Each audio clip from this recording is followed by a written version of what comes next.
Hai semuanya, perkenalkan kami dari kelompok D.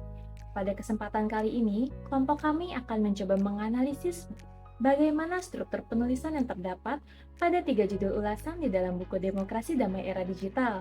3 judul ulasan tersebut adalah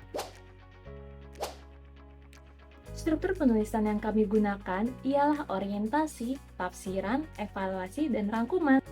Selamat menyaksikan. Ulasan ini membahas dampak disinformasi digital dan populisme terhadap negara dan kebangsaan, juga menyoroti peran jurnalisme sebagai solusi untuk mengatasi masalah tersebut. Ulasan ini menjelaskan dampak merusak disinformasi digital dan populisme terhadap negara serta keberhasilan praktik jurnalisme berkualitas sebagai solusi melalui penyediaan informasi akurat dan pemeriksaan fakta.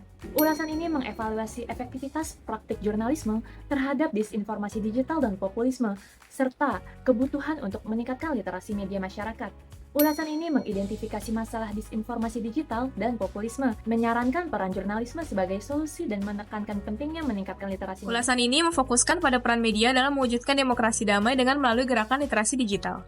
Ulasan ini mengeksplorasi bagaimana media dapat menjadi alat untuk mempromosikan demokrasi damai melalui peningkatan literasi digital di masyarakat. Hal ini bisa mencakup pembahasan tentang bagaimana media secara aktif terlibat dalam menyebarkan informasi yang benar dan mengedukasi masyarakat tentang cara memilih informasi yang tepat. Ulasan ini mengevaluasi sejauh mana media telah berhasil dalam menggalakkan gerakan literasi digital dan dampaknya terhadap masyarakat dalam memahami dan menghadapi tantangan di era digital. Ulasan ini menyoroti peran media dalam mempromosikan demokrasi damai melalui gerakan literasi digital dan mengevaluasi keberhasilannya dalam menghadapi tantangan era digital. Ulasan ini fokus pada pentingnya literasi visual sebagai alat untuk melawan penyebaran foto hoax dalam era digital. Ulasan ini mungkin membahas bagaimana foto hoax dapat merusak citra suatu negara atau bangsa dan bagaimana literasi visual dapat membantu individu untuk mengidentifikasi dan menilai keaslian suatu gambar. Ulasan ini mungkin mengevaluasi efektivitas literasi visual dalam mengurangi penyebaran foto hoax dan memberikan contoh konkret tentang bagaimana individu dapat menggunakan keterampilan ini dalam kehidupan sehari-hari. Ulasan ini menyoroti pentingnya literasi visual sebagai alat untuk melawan penyebaran foto hoax dan mengevaluasi keberhasilan dalam menghadapi tantangan di era digital. Mari kita bahas persamaannya. Ketiga ulasan yang kita bahas memiliki struktur penulisan yang sama, yaitu orientasi, tafsiran isi, evaluasi, dan rangkuman. Ketiga ulasan juga membahas isu-isu penting terkait demokrasi di era digital, seperti disinformasi, yaitu penyebaran informasi yang salah dan menyesatkan. Ada populisme, politik yang memanfaatkan emosi dan sentimen publik. Lalu ada hoax, berita bohong yang sengaja dibuat untuk menipu atau mengalihkan isu. Ketiga ulasan ini menekankan pentingnya literasi digital dalam menjaga demokrasi.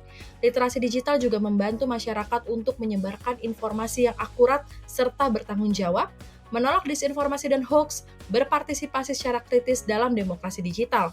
Ketiga ulasan ini memberikan wawasan yang valuable tentang demokrasi di era digital. Dengan memahami isu-isu dan tantangan yang dihadapi, kita dapat lebih efektif dalam menjaga demokrasi yang sehat dan kuat. Perbedaan. Ulasan pertama fokus pada peran jurnalisme, sedangkan ulasan kedua pada peran media secara umum. Ulasan ketiga fokus pada aspek visual dari informasi digital. Panjang ulasan dan tingkat detailnya berbeda-beda.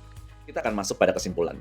Ketiga ulasan dalam buku Demokrasi Damai Era Digital memberikan perspektif yang berbeda, namun saling melengkapi tentang peran media dan literasi digital dalam menjaga demokrasi, bangsa, dan negara. Ketiganya memberikan informasi yang bermanfaat bagi masyarakat untuk memahami dan menangkal berbagai ancaman terhadap demokrasi. Jurnalisme, literasi digital, dan literasi visual menjadi kunci untuk membangun demokrasi yang inklusif, damai, dan tahan terhadap disinformasi dan populisme. Penting bagi semua pihak untuk bekerja sama dalam meningkatkan kualitas jurnalisme, literasi digital, dan literasi visual untuk masa depan demokrasi yang lebih baik.